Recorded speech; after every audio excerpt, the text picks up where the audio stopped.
Hi everybody, it's Rachael Bull, founder of Engage and Grow Central Midlands. As part of our Future of Our People video series, I'm delighted to be joined today by Mark Watkins from ECS Engineering. So welcome, Mark. Really great to have you in here. First off, can you just tell us a bit about the company, when you got started, what you do, and how many of you there are? That would be great. Thank you. Yeah. So ECS Engineering Services started at the demise of the coal industry. So we're over 30 years old. Our raison d'etre back then was to provide services when we first started to the ailing coal industry. As time's gone on, we've moved from there. We've gone into water control. We currently turn over circa £20 million. We have 140 souls in the business. And that will be increased to about 170 before Christmas, as we've just won a framework with the EA, and that'll make the business grow even bigger. We are quite acquisitive. We've made 3 acquisitions in the last 3 years to grow the business so that we can offer, it's a bloody cliche, but that one-stop shop thing where we can offer our client everything they want to get where they need to go. Brilliant. Wonderful. The first thing that stood out to me there is that you said you had 140 souls, which makes me very happy that you said that. And so brilliant. You've got big expansion plans literally in the next couple of months then. Yeah, that's solely on the back of winning a framework with the EA. So we bid for a framework. We've won 67% of the UK, which we need to service from our humble little office in the East Midlands. Excellent. And these guys are coming from 2Ps from the previous incumbents of that framework. So we're more than happy to welcome them on board and get them into ECS. Brilliant. So you've got quite a job on your hands. Just for our viewers, EA Environment Agency. Yeah, it is. Yeah. Sorry. No, don't worry. I used to work in government, and I still remember my first day and being bombarded with acronyms. So I've been on the other side. Yeah. Fantastic. Really good. That's really cool. So just on that, I guess there's a big challenge in the next couple of months and in 2024 is, will there be kind of an onboarding, kind of welcoming, bringing all over the, you know, the 100 and how many, was it another 30, did you say? Sorry. We're 140 currently. We will be 170 before Christmas.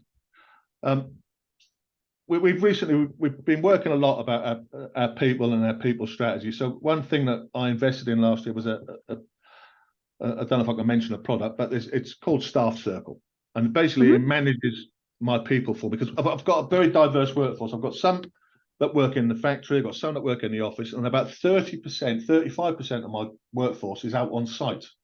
Yeah. So it's really hard to engage them into the stuff that we're doing. And there's been some big changes here over the last few years. And to get the guys engaged, I needed something I could get out to them. We were using WhatsApp and stuff like that, but it was not really working.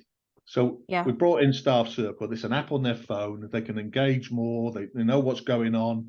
We're telling them what's happening in the business all the time. We promote what we do and when we're doing it. And all of that will be passed down now into the new 2P guys that are coming over from the framework. And we have we've changed our way we onboard people. It's more interactive. It's not, you know, you used to turn up, you get a big handbook from somebody, say, "Oh, read that," and that's your introduction to the business. We try not to do that now. What we want to do is we want to get people more involved and as I said before, just more interactive, more hands-on. Get them asking questions. You know, don't necessarily give them the answer, but show them where they should be looking for it. Great. So it's more of a coaching coach, I guess, where they're actually having to think for themselves rather than just being told. Absolutely. Love it. Yeah. Music to my ears. Wonderful. So looking back to when you first became a people leader, as we say, and everything that's happened since, which is clearly quite a lot at ECS, what do you think your biggest learning has been as a leader of people? I think if you don't provide the inspiration and the vision and the direction and the tone of what your organization is, you're wasting your time trying to lead. You're just a manager. You're just going to manage planning and you're just going to manage organizing. You're not a leader. So you have to be a leader. And if you deliver those things to your people succinctly, they'll know when they grasp it. And nothing ethereal then, it's bloody real to them. You make it real. This is what, you know, I hold what I call a town hall every month, and I tell everybody what's going on, where the business is, like state of the nation sort of thing. I get everybody on the factory and I invite questions, and I don't mind. I've got skin like a rhino, so I don't care what they say to me. But it's a, you know, you've got to give them, this is what we're doing, this is how we're getting there, this is why we're doing this. And you keep your workforce at hands, sort of, what was the phrase? You keep them at a distance, you get nothing. You bring them in a wee bit, and I don't mean you've got to divulge everything, but you make them feel part of the process. And that's what leadership is. It's not, you want to manage people, just manage them. They won't all be on board, they won't all come along. It's messy and it's hard. Give them the vision, give them the direction, and people will come with you. That's don't manage, lead. Yeah, so true. And I love that you do town halls so regularly, because that's something that's so important. And that kind of them being able to see the whites of your eyes, especially if they're out on the field a lot, really important. And also, I think what you're saying about like getting their feedback, getting them to tell you, because something that I think a lot of leaders struggle with is that, from my perspective anyway, the people on the ground know a lot, and you want to get from them what they need, what needs to change. Rather than kind of sitting in the ivory tower thinking you know everything. You're clearly not of that mindset, which is wonderful. No, I know the name, and I recognise every single person in my business, and they all know me. So I walk around my factory floor, and the guys will come and talk to me because they know they can, and they know that I'm interested. And I find out so much more from a walk around my factory and a couple of site visits than I would sitting in my office all day. Yeah, brilliant. Oh, that's great. I love it. What do you see? I think this would be a really interesting question to ask you, especially given the different kind of roles, I guess, in the organisation, and the fact that you've got lots of people out in the field. What do you see as the biggest challenge around engaging employees and creating that culture that you're after? I think what I said earlier about having staff circle. You have to find that medium that will engage with your people. First of all, know them. Make sure your managers know them. Engage them as regularly as possible. I get them in for town halls. I said, don't care what you're doing. There's a town hall. It's once a month. My ops people go, oh, that's costing me a bloody fortune. Well, I don't care, because they're coming in. It's quarter of an hour. State of the nation. They can ask some questions if they want. They all know who I am, and then they can get back in their vans and off they go. But you've got to engage with them. If you can't do it physically, you've got to find something that will grab their attention and bring them in. If you just leave them to it, and there's an occasion, who's this fella that's just turned up on site? I recognise him, but I don't know who he really is. Who is he? What's he do? You're on a loser. You really are. You have to find a way to engage with our people. So I brought staff circle on. I have my town halls. Maybe it's a bit arrogant, but I override my senior manager. You will bring your people in to see me at a town hall once a month. I don't care.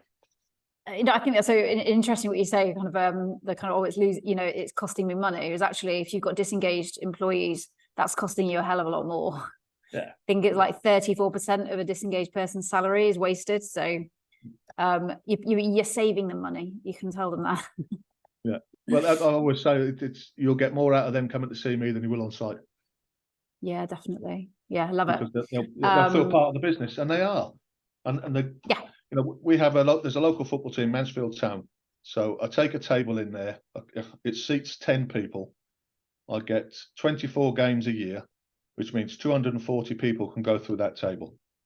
So first and foremost, it's employees. And if we don't fill the table, it's their family. And if we don't fill the table, it's their friends. But a senior manager has to go. Nice. And everybody gets to meet everybody. Yeah. And you have to do things like that, especially when your workforce is all over the bloody country. You need to do things. And I'll say, well, come and stay, bring your wife, I'll pay for a hotel. Stay in a hotel, have a nice weekend away. And whether you like football or not, it's irrelevant, because there's a meal and it's social. Yeah. And these building things those connections. you're just making connections. And again, you find that You know, you probably find the senior manager going, "Oh no, he's sitting at the table with all these people. What are they going to tell him?" they tell me great stuff, and it's nothing. I wouldn't berate anybody. You know, everybody has an opinion there, and they're entitled to it. To tell whether I take it on board or not, it's up to me. But yeah, definitely. I like to think I'm listening, and if I can change it, I will. Yeah, listening and I think visible as well, which is really powerful. Yeah. Wonderful. Next question: if you could describe your culture at ECS in 3 words, what would those 3 words be? Inclusive, diverse, welcoming. Nice. Can you talk a bit around why you've chosen those 3 words? Inclusive and diverse is I have people with various mental health issues. I have people who have autism in my business.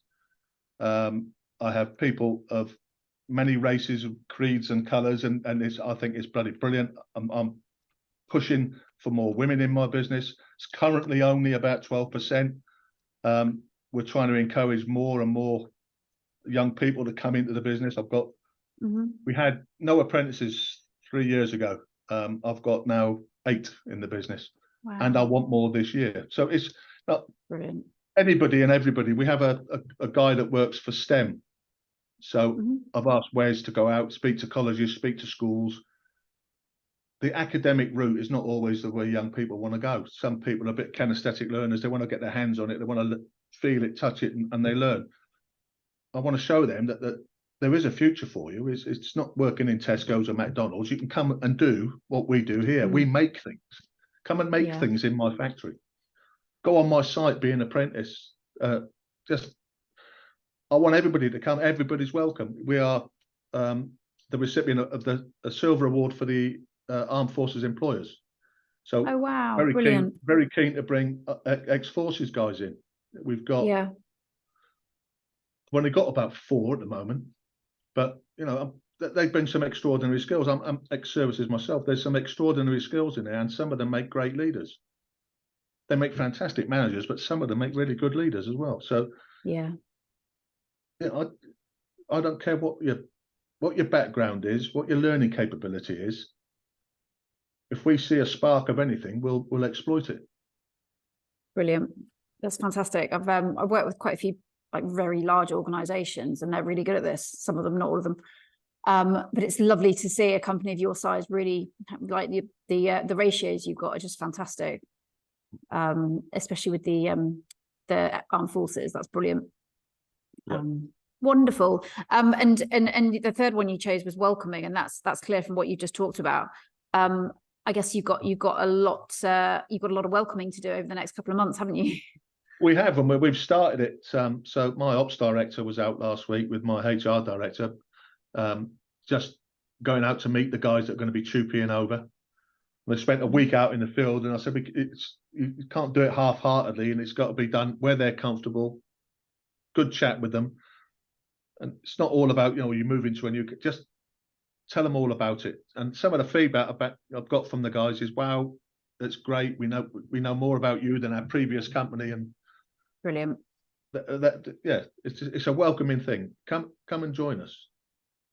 Yeah, fantastic. Because I can imagine, without knowing the intricacies of the kind of the transfer over, that it has probably been quite an uncertain time for them. Yeah, it has, So just getting that reassurance and what they can expect when they arrive beforehand is brilliant. I think always cool, not necessarily in this situation, but quite often when people are starting at a new organisation and they've said yes, but they haven't started yet, I call that the danger zone, because that's when they can either get kind of attracted by a little pay rise somewhere else or get persuaded to stay. And that's where the kind of the company that they're going to really needs to make the effort to engage them at early doors and before they arrive. Be honest, the reason we are more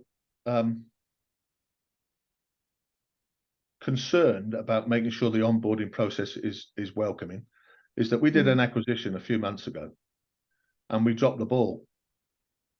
We didn't get into the staff properly. We didn't onboard them properly. We didn't talk to them properly. And we lost about 6 people. Right, yeah. And it really, really made me unhappy. So I had a chat with my team and said, we need to make this a bit better. We need to do things better. We need to make sure that all of our people are on board with everything we want to do. And my HR director, Brenda, was all up for it. It's bloody brilliant. And she turned it round, got all things. She wasn't in place properly when we were doing the first 2P that we didn't get right. But we've certainly got it right now. It's much better. That's fantastic. Brilliant. Good to hear. If I was a fairy godmother and I could just sprinkle magic dust on a particular area of the business, especially around kind of the people side of things, what area would you want the magic dust on? I don't know if I want magic dust on my people, because I think we've done everything we possibly can, and they're on board, and there's been some big changes. We've nearly doubled our turnover in the last 3 years. Been huge changes in the management structure, huge changes in the way they've been managed, but we've made sure the vision is clear, and they've all come along. So that's great. If it was my business, a bit of my business, I'm thinking that could be better. Fairy dust needed here. It would be on my fabrication side. Okay. And that's purely around things like profitability in there. They work bloody hard, and the margins are so tight to earn it. For us as a business to earn a profit on it's ridiculous. And the guys really have to work hard to turn the work out. It can be quite complex. We get it because it's complex, not because you're going to make money at it. It's like, well, ECS can do that because they know how to get around all the problems. Yeah. The price doesn't go up. It's a very cutthroat game, steel fabrication. So that, if I could sprinkle a bit of fairy dust, it would be on that bit there. Yeah. Well, you never know. Brilliant. And what's next for ECS? You've obviously got as you said, big couple of months building up before Christmas. What does 2024 look like in terms of your people and your people strategy? Well, what I'm trying to do is set up a centre of vocational excellence in my building. I have a big space just at the end of my corridor where I am that I want to turn into my cove, my centre of vocational excellence, where I can do training. I can bring young people in. We can do some proper training up here. We've got access to ILM courses that I can bring in for my management team. We're never going to be a business where you can come along and fill your pockets with money. But what we will be is a business where you can come along and build a career. Yeah, I think I've got something out currently on social media. This is I don't want us to be a pit stop. I want it to be a long layover. You can spend you come in here for years, not a few months, and then you go do whatever you want. And I don't mind if I have a churn of people that are here for 2 or 3, 4, 5 years, and then they want to move on because they're moving on because they're going to something better. Or bigger opportunities, not something better than us, but a bigger opportunity somewhere. I don't mind that if we develop people and they go out and they're going to be in the industry. The industry will get better from it. Part of my role here is to make sure that it's not just my business I'm taking care of. I'm taking care of the ecosystem we work in. So the better engineers, the better it is for everybody. So I'm going to set that up. Got Cove going. Got my STEM ambassador, Wes, working out in colleges and schools to bring young people in, get them more interested. Really need to bring more youngsters in, more ladies, more diversity into the workplace generally, really. And I want to work hard on that. Brilliant. We will be growing again, so we'll probably put 30% growth next year. So we'll probably be approaching £30 million by the end of next year, which would be great, and that will give more people, local people, jobs as well. I'll probably be taking on another 20 people after Christmas just to help with our growth, and they will be local people. Most of our people live within a 5-mile radius of where we are now in our factory. Fantastic. That's so important. And I love your I like Cove. I love an acronym. I think it was great. But also the focus on young people. So I did one of these interviews with the CEO of Youth Employment UK, She is fantastic. So and she's actually just launched something to support businesses in attracting and helping youth with their in terms of building talent and skills and stuff. So I can send you the website so you can have a look at that. She's doing some really well. The company are doing some fantastic stuff. Organisation, not for profit. So that's been so interesting. I wish there were more leaders like you in the world. The business world would be a better place for it. It's there's so much in there that I think people can learn from, both in terms of that welcoming atmosphere, really having that kind of awareness that people from all walks of life with, you know, you talked about kind of those, you know, with mental health issues, if they've got so much to bring, and that diverse culture it creates a melting pot, doesn't it, in terms of ideas and improvements and everything like that. I want to come work for you, actually. Really appreciate your time, though. So thank you so much, Mark. And thank you to our viewers for tuning in once again. I look forward to seeing you in the next Future of Our People. Thank you.